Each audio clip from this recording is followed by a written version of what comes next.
Hi everybody and welcome to the Jason Boull Travel Podcast. And today I'm joined by Natasha from St. Vincent and the Grenadines.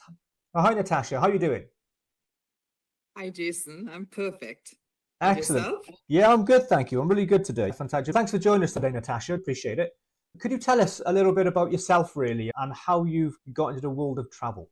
Jason, I serve as the Director of Sales for the UK and Europe at St. Vincent and the Grenadines Tourism Authority. And my role mainly centers around destination marketing, trade and travel partnerships. And ultimately, the goal is to increase visitors to St. Vincent and the Grenadines.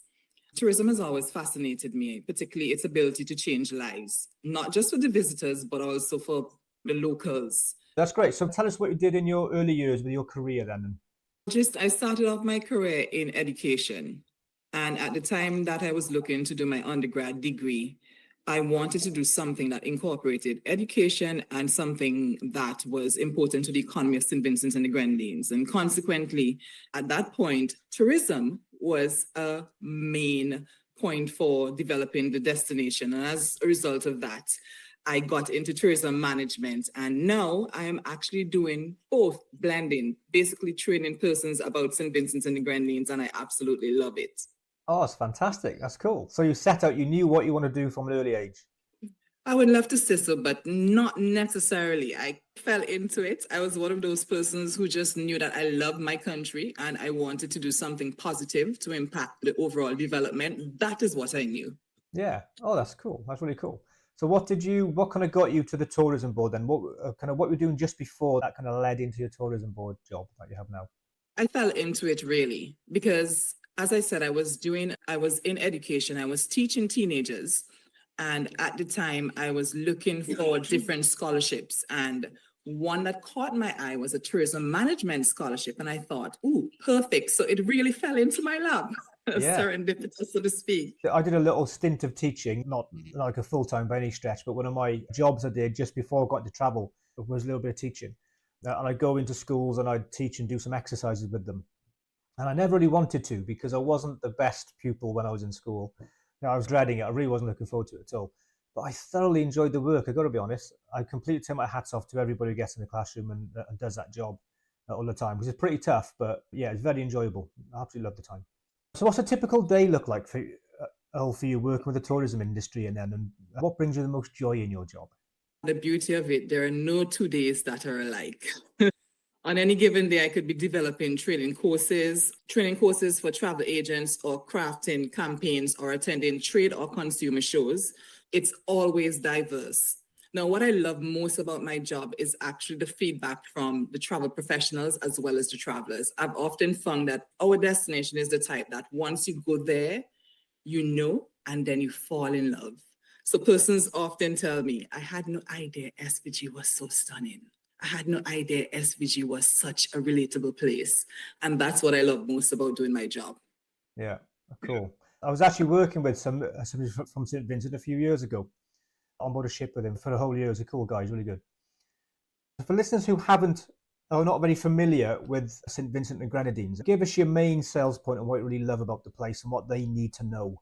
We're going to cover over lots of details afterwards, but just for an overview to get them enticed. Well, St. Vincent and the Grenadines, the name is quite a mouthful. So it is also known as SVG.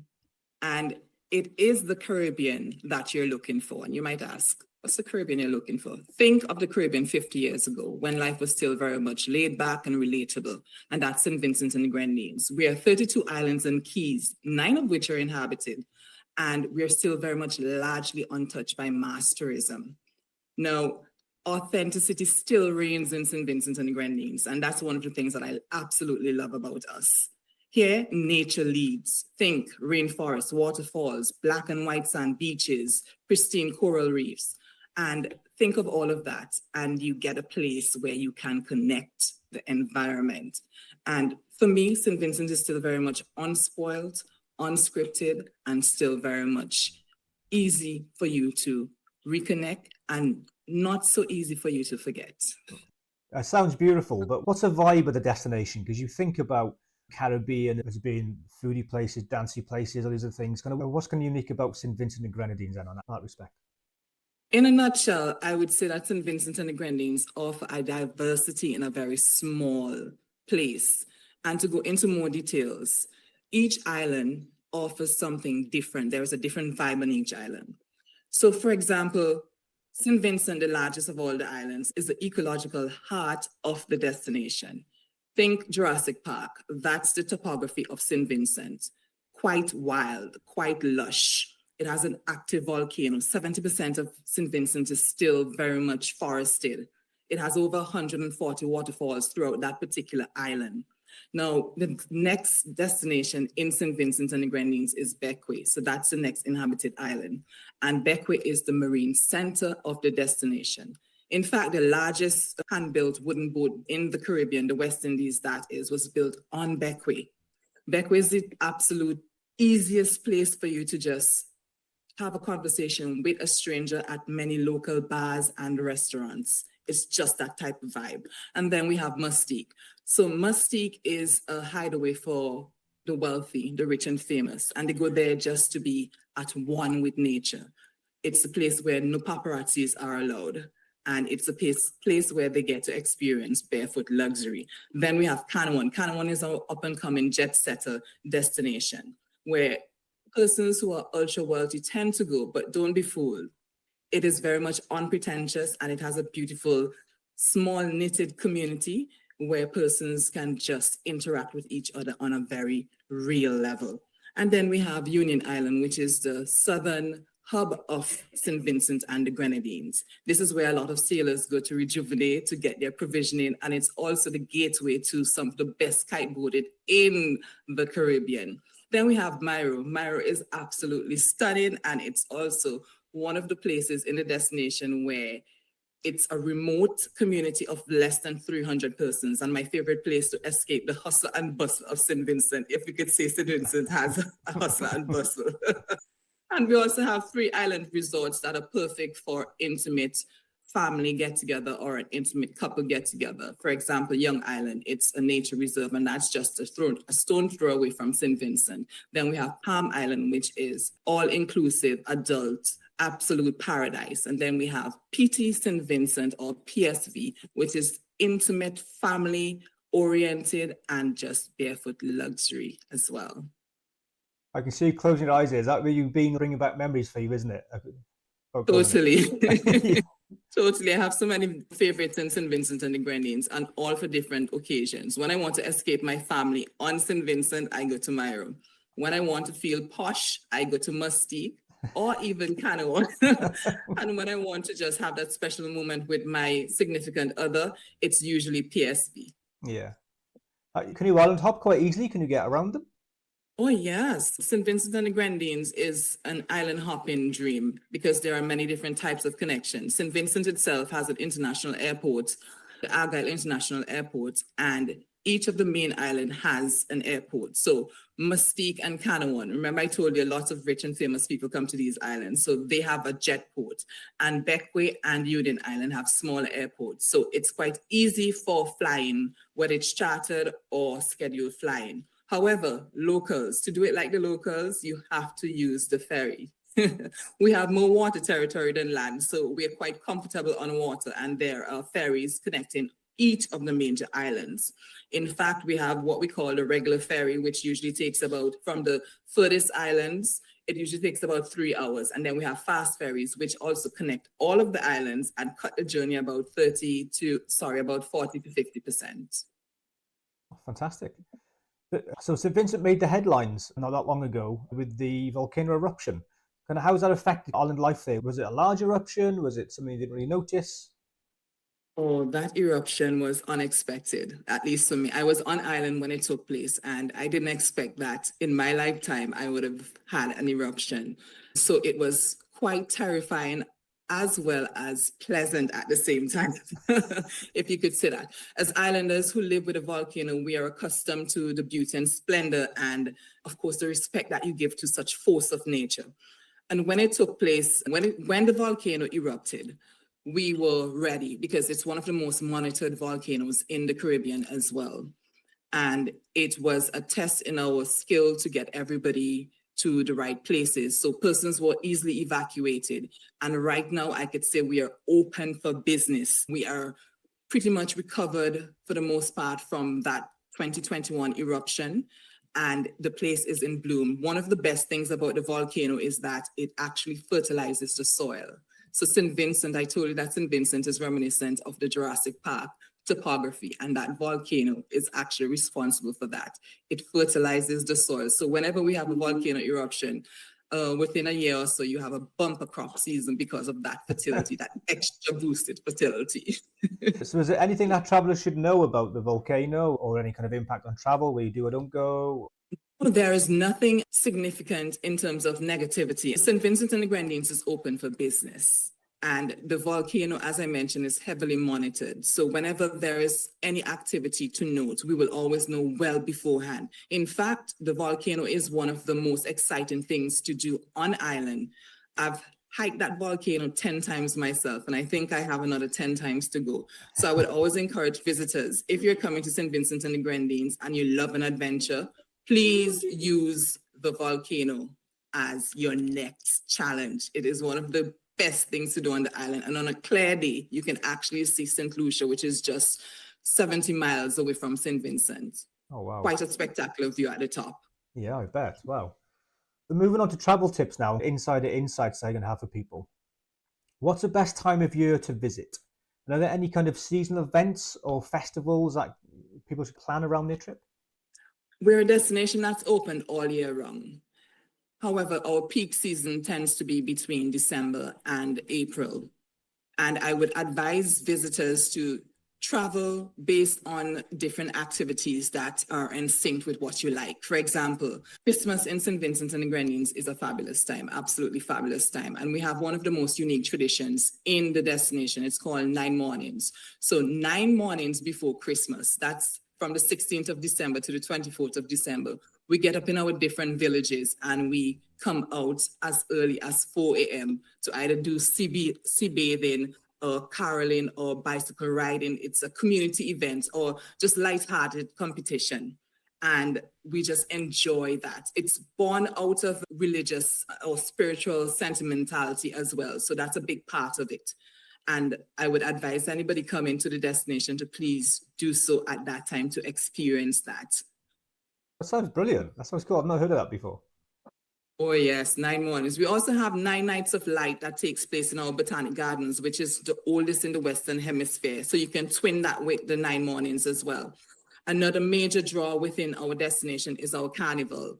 We are generally not known for our nightlife, but once a year we come absolutely alive and just go stark raving mad with excitement. And that's usually at the end of June to the first week in July. It's a celebration of music, dance, pageantry. It's just wonderful. Fantastic. Have you got any other things that happen around the year, any other festivals or any other events that happen around the islands? Of course, we do have several music festivals that are of note. The main one that I would like to point out is that of the Bequia Music Festival. It takes place in January, and this is a celebration of all different types of music from artists, regional as well as international artists. That's a great time to be on island. We also launched our sailing week last year. Bequia is known for having one of the biggest regattas in the Southern Caribbean. And last year we launched our sailing week, which will incorporate the Bequia Easter Regatta as well as different races that will take you throughout the different 9 islands. As a result of that, I would encourage persons to get to the destination around Easter because that is generally when our sailing week coincides. Oh, fantastic. That's good. So what type of travelers are drawn to St. Vincent then? Is it a family place, a honeymoon place, adventurous? All of the above that you just mentioned. We are actually a family-oriented destination, and we welcome everyone with a family. However, there are some parts of our destination that are very adult-specific, and I mentioned Palm Island. That's one of the places that welcome adults from 16 plus. We also opened the Sandals last year. It's the best in the Caribbean so far, and they also are very much adult-focused. However, all the other properties and other parts of the destination are very much family, couples, solo travelers welcome. I've had a good look at that sandals in St. Vincent and it looks stunning, doesn't it? It's Oh, absolutely one on the yes. list. I must say so. When I was there last year, and it was 98% occupied, and I couldn't tell. It's so well appointed. It's one of the best locations in the destination as well, so that helps. Yeah. Are there any hidden gems off the beaten path and spots that people should look out for? So we've discussed the volcano. Is there anything else I need to try and find? Oh yeah, the destination itself have quite a diverse offering, as I mentioned. And one of the best things that persons don't know about St. Vincent and the Grenadines is that we're known as the critter capital of the destination. We have quite a teeming underwater marine life.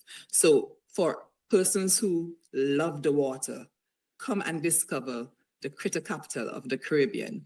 We are also known for quite a few of our off the beaten path type bars. One of my favorite is this bar called Bush Bar. And as the name alludes to, it's located in the bushes. Actually, it's at the mouth of a rainforest, the Vermont rainforest. And it is the type of place you go to let down your hair. Very much unpretentious. It's very rustic.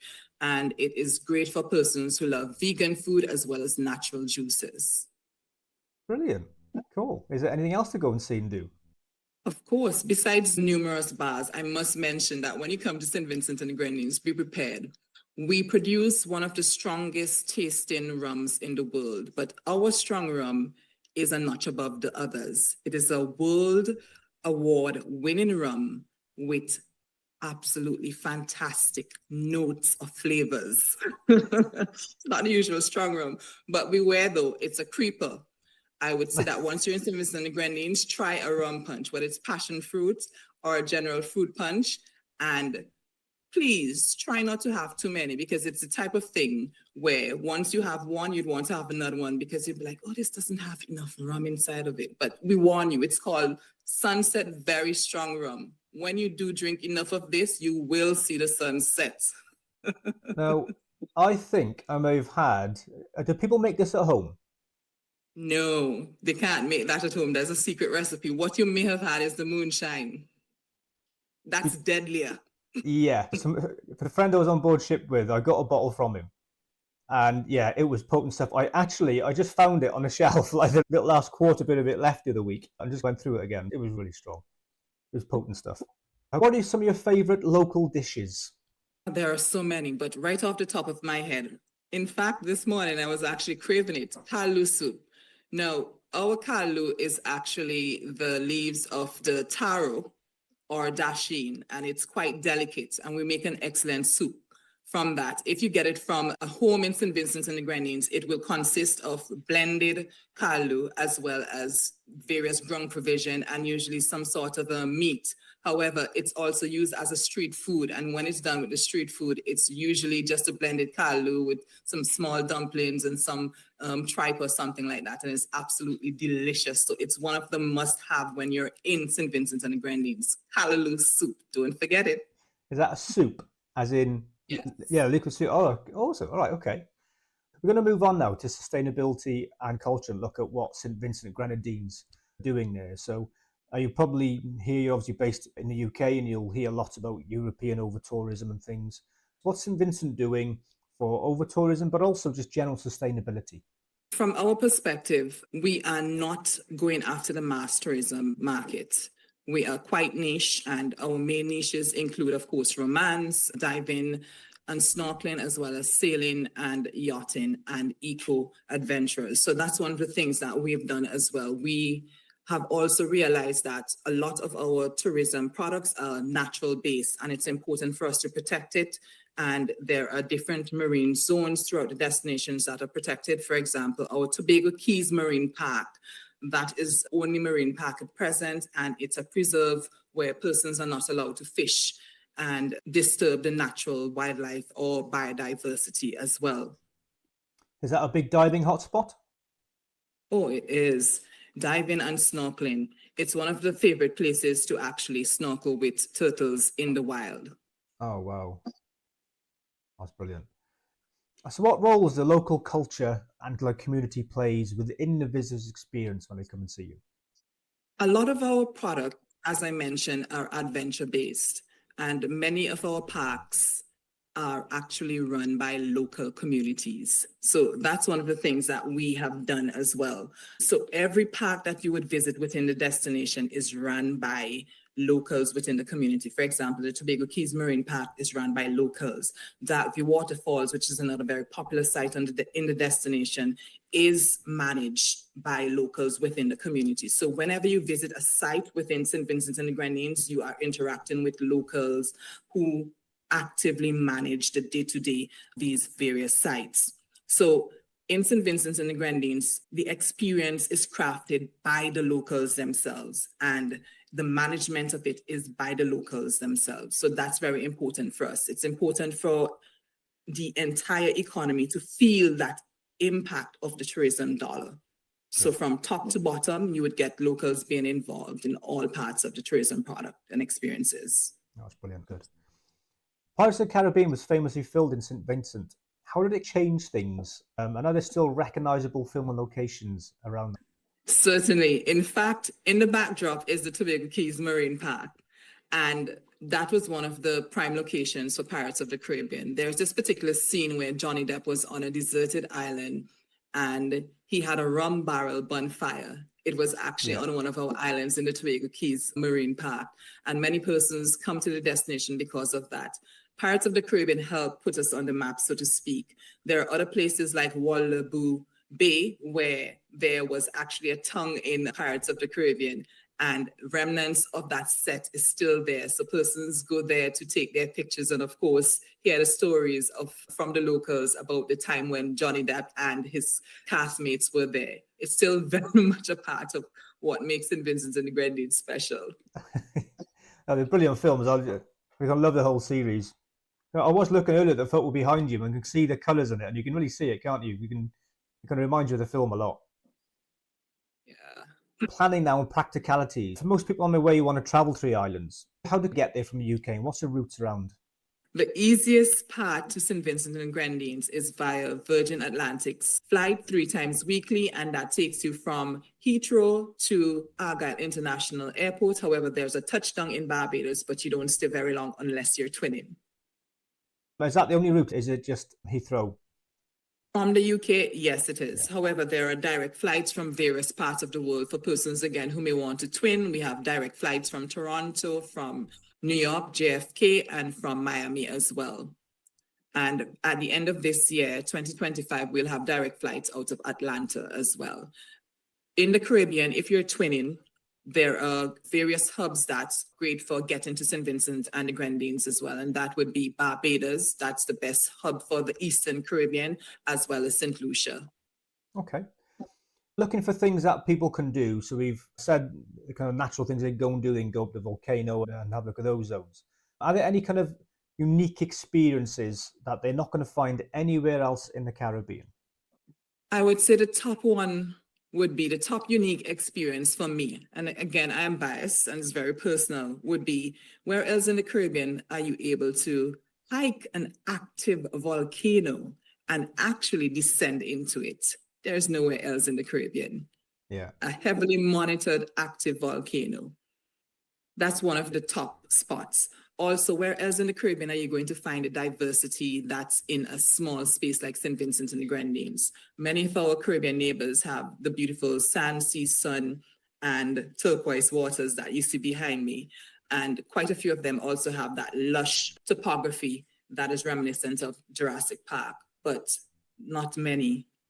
Or I can't think of any other that combines all of them in that one package that allows persons to island hop. St. Vincent offers quite the diversity, whether you want to sail a few islands in a day, whether you want to hike an active volcano, whether you want to explore the bushes, the waterfalls, whether you want to beach hop, whether it's black sand, white sand, gold sand, in your one vacation within one territorial region, and that's St. Vincent and the Grenadines, and that's our greatest USP, our diversity in that small package. Yeah.